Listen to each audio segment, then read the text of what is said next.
Hello and welcome to the Wheel to Wheel podcast. I'm Ali. I'm Akeem. And this is our F1 weekly catch-up. What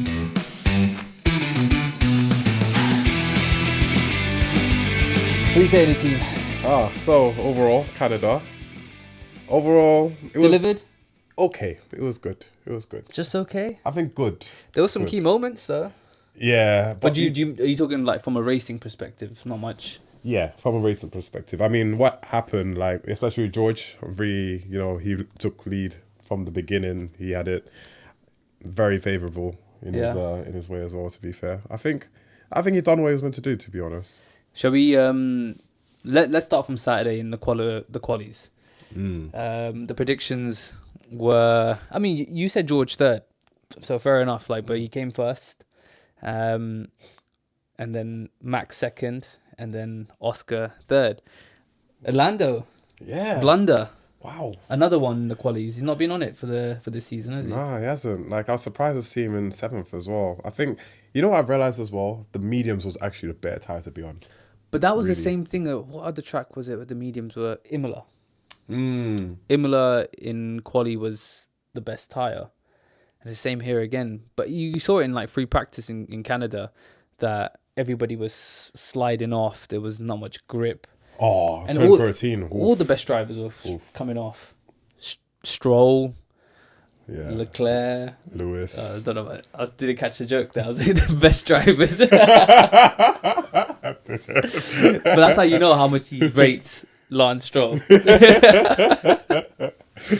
But yeah, I mean, it was slippy. But what was surprising was that the McLarens were struggling, and that's the first time we saw that happen. In a while, to be fair. They've been having But you know what? Even their struggles were still quite good. I felt like it was quite even for the first time in the season.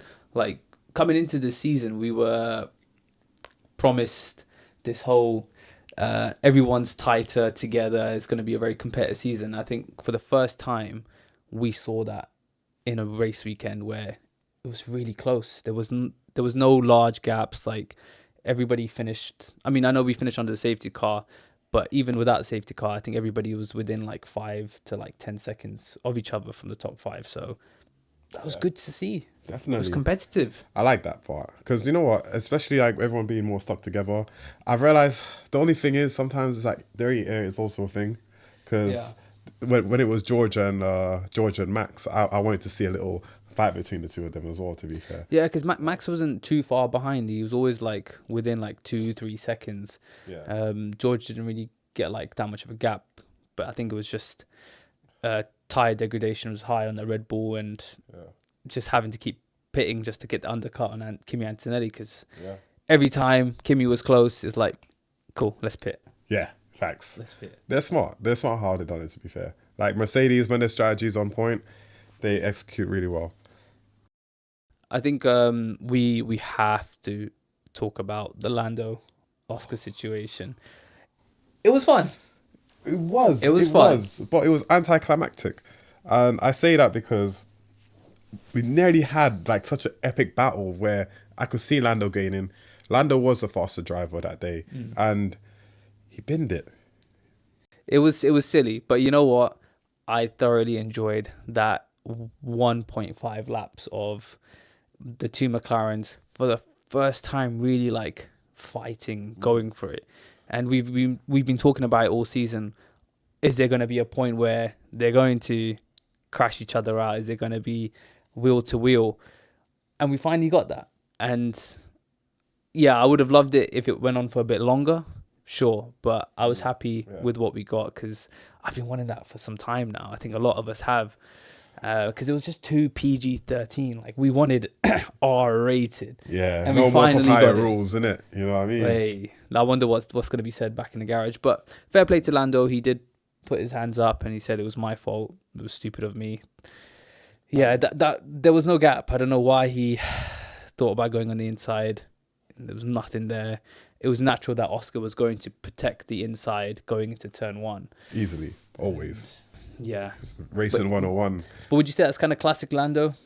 Have you realised that even his race engineer, the stuff his race engineer says to him it's just like, remember your braking zones. Like, That remember your ABCs. remember- Yeah. it's like, it's almost like he's coaching him on how to drive. A little patronizing at the same time. I was like, yo, uh, a kid. yeah, I don't know. I feel like Lando's he's in a weird space right now. It's not his talent holding him back, but it's the confidence. He has a big confidence thing right now. And I think what Piastri's doing, he's just delivering where he can.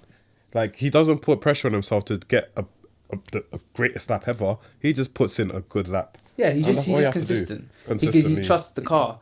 But my opinion, when they were going down that straight heading into the turn one, I was just thinking, like, I really wanted Lando just to take him on the outside, just go late on the brakes, just do it. I know, like, it would have been messy, but it sends a message to Oscar Piastri. And I think back to 2021 between Max and Lewis, it's like Max would do that move to Lewis, and that sends a message to Lewis, even if they both crash, which it happens. But he sends a message saying, I ain't here to mess around. I'm here to win a championship. You think I'm going to be the nice guy? Think again. That's what he needs to do. If they both crashed out, Lando should be thinking, cool, we're both out. Both of us aren't gaining any points. And he doesn't really think too much about the constructors, because McLaren, they've pretty much won the constructors. Ferrari's not catching up to them. So let's be real. I just think, just do it. Facts. Because you've got this image of you on the grid that you're Mr. Nice Guy, and it shows in your driving. Just be the mean guy to send a message to Oscar Piastri and say, look, I'm here. Yeah. I'm not here to play around. Little bro. Gotta little bro him. Little bro him. You have to do it. You have to show someone the levels. Yeah, what I'm saying. Otherwise, he's gonna do it to you. And he would. I think he has. Yeah, he would. A couple times. So what does that mean for the championship? You know what? It's gonna be, by the looks of it, if this continues, it's just gonna be between Max and Piastri. Max is still 43 points behind. Don't put that man. Listen, he's always in the mix, innit? And even as me, like, I'm a Max hater, but even then, You're not that much of a Max hater, to be fair. I hate on him. But in secret. Yeah. You know what I think with me and Max? I think it's like, he's a credible driver, innit? I can't flaw him than his attitude and stuff. But I mean, he does the job. He ticks those boxes. He's always in the mix. He's always makes sure he maximizes what he can do. Even P2 is still good. It was good for him, yeah. And Lando didn't score any points, so that's even bumping him further up. Yeah, he's close to Lando now. And yeah, I mean, 43 points is still a mountain to climb, but the season is long. We're going into round 10 now, isn't it? Yeah, I think it's 10. Yeah. So we're not even halfway through. It's wild, isn't it? Which is fun. But yeah, for the championship, it's all in Oscar Piastri's hands right now. Yeah. He's got 43 points on Max, and I think he's got 28 or maybe like 30 something on Lando, and that's a comfortable cushion. A very comfortable cushion. But all it takes is like one DNF and everything's back in contention. Back into contention again. Yeah. True. Especially McLaren. McLaren has really good reliability, so we're gonna have to see about that. We have to talk about George Russell, because he won, and I'm actually really happy about that, because we've got a new constructor winner for the first time this season. We've got somebody that's not a McLaren or a Red Bull winning a race. Wow. Oh, that's good. That's interesting, isn't it? Wow. Yeah. And Mercedes 1 and 3. Yes, and Kimi Antonelli got a podium. He's the third youngest F1 podium. Third. Yeah. Yes. Oh. Do you know what the other two are? Max. Yeah. And I think this one will surprise you, but go on. I don't know. Your boy Lance Stroll. Oh, wow, yeah. Oh, wow. Lance Stroll. Don't put him down. See what I mean? That's your boy, fam. He's setting records from day dot. You see what I mean? Hey, when there was in the race India, you actually put some performances in the rain and just getting podiums and stuff. Him and Checo were teammates. Mad, didn't it? And that's Checo Perez as well. Yeah. See, you know what I mean? Like, he's actually just he's in the middle phase of his career, innit? You know, sometimes you just fall a little bit, but then you reach your peak. He probably hasn't reached his peak yet. Damn. Damn. The glaze. The glaze on Lance Stroll. Be careful, you're going to come down as Lance Stroll Hey, listen, supporter. guaranteed, yeah, he's going to have his seat for another. Oh, of course 3, he's going to 4 have a years. seat. Oh, of course. He's the only driver on the grid He's who the has Prince a of seat. Aston Martin, man. He's got Daddy Stroll backing him. Ooh. And soon he's going to add Adrian Newey to that list. Yeah. But back on Mercedes quickly. It was a hot race, and you know the pattern was usually Mercedes always has a good race when it's in the night time, when there's colder temperatures. But they got 2 podiums, a race win in the heat in the daytime. So where does that put them for you? Are they back in the mix? Nah, not yet. With Mercedes, it's just like we can say the same thing about last year. They had 2 wins. No, they had 3. They had 3 back-to-back wins, didn't they? Not back to back. Wasn't it back-to-back? George inherited that win after Max and Lando. Yeah, in Austria. in Austria, and then after that was Spa, which was a hot race. and then Silverstone.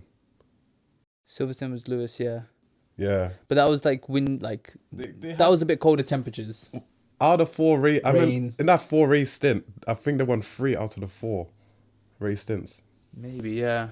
And that was a bit where we were like, raw, like Mercedes are back again. But no, they have these little moments of peak, and then it comes back down. Like Ferrari. yeah, they definitely. I've been on that roller coaster for so long right now. Like I know that roller coaster. I think majority of F1 fans are on that same Yeah. ride as you. Yeah, so like to be honest, I would like to say Mercedes are back, but I need to see more. I need to at least see 3 consecutive podium finishes. But that'll be the same thing as last year then, as you're saying. Oh, that's the thing. No, to consider it, to just Alright. think, maybe. Maybe we should do 4. Just to kind of get past that last year's mark. Maybe. We'll do 4. But it's nice. I'm happy. I'm happy for Mercedes to actually get into the podiums, into a race win. So we have that extra control. Now we just need Ferrari to do it. And speaking on Ferrari, we have to talk about Charles Leclerc, because there's been talks, some whispers around that he is unhappy and he should consider a move. And we talked about this a couple episodes ago. I was saying that maybe he should consider Mercedes for next year. Oh, Mercedes are not likely, to be honest. They got their prodigy and George. I hear it, but if I was Charles, and I'm going to repeat what I said in the episode, I'd go to Toto. And I think Toto would heavily consider Charles over George. I think he brings in a lot of marketing as well, Charles. True. And let's be honest, I rate George. I think he's a fantastic driver, but I rate Charles more. And I think a lot of people do. I think Charles is a much better driver than George Russell. And I think even Toto knows that. Otherwise, Toto would have signed George already. Why is he holding back on the contract? He's shopping. I know Max is out there as a potential, but he had a talk with Max a week ago or 2 weeks ago, and his feeling is that he will stay at Red Bull. So if he knows that information, why not hold down George now? But this is why it gets mad, right? Because I think it's like talent and driver ability is one thing, but I also think the chemistry is another. So his chemistry With Kimi and all of that, it's like George has a good thing already. It's like you have one number 1 and one number 2, clearly. And I feel like if you were to... but you can replicate that though, because it's Kimi's first year. Yeah, but Kimi's going to feel like the prodigy. And if you swap out George and put in a newer driver who's new to Mercedes, it's like... It'd be like for like though, wouldn't it? But what are you telling Kimi then? Oh, yeah, Kimi, you're the future, but... yeah, we're gonna get Charles. We're gonna put Charles ahead of you. It's the same. It's the same formula, though, isn't it? It's like you're replacing your number 1 with another better number 1. And if I was Kimi, I'd be thinking, "Oh, amazing! I've got Charles to kind of learn from." Granted. Yeah, I think it's the same thing. And so he's only 1 year into it, and Kimi knows every driver on the grid now. You know how these F1 drivers, they're a bit more close with each other. They talk to one another, they travel together. So I don't think it'll be that. Where to see? I don't know why. I can't see Charles in a Mercedes. Like, But it doesn't have to be Mercedes. There's other I teams. think Aston Martin, if they nail it, the new regs out the jump, they were probably one of the best teams for Charles to. Apparently, I can't remember the principal's name of Aston Martin, but they asked him about. No, Aston Martin. That's okay, yeah. That's McLaren's. That's McLaren, isn't it? But they asked him about Fernando Alonso because there was some rumors about Alpine again, and he said Fernando is welcome to talk to other garages if he likes. So I hope Fernando stays for that, at least for 1 year during the Adrian Newey era, just to see what it's about. And then I think he's only got 2 more years of racing left for Fernando, and then he's gone. He can't race forever, or can he? It's a shame. I don't. Yeah, even though I'm not really a Fernando fan like that, but I don't want to see Fernando go out like that. I know. I kind of want him to. I want him to go get a race win at least. Yeah, man. I want him to be out. Because he does deserve one. Even Monaco. That time in Monaco, they flopped him. He was gone for a win. I just feel and that's what I mean with a team where they're just starting to experience success. Because there's always this transition phase. Even with McLaren, it's even though they had the best car last year or whatever, they were still not a championship team. So the way they were making the weird strategy calls, they just didn't know what to do in certain positions. And I feel that's the awkwardness Aston Martin are going to have as well. Even with Adrian Newey backing them, they're going to have a formidable car. But I feel the calls or strategies are still going to be mixed match, quite wishy-washy. Yeah, I agree with you.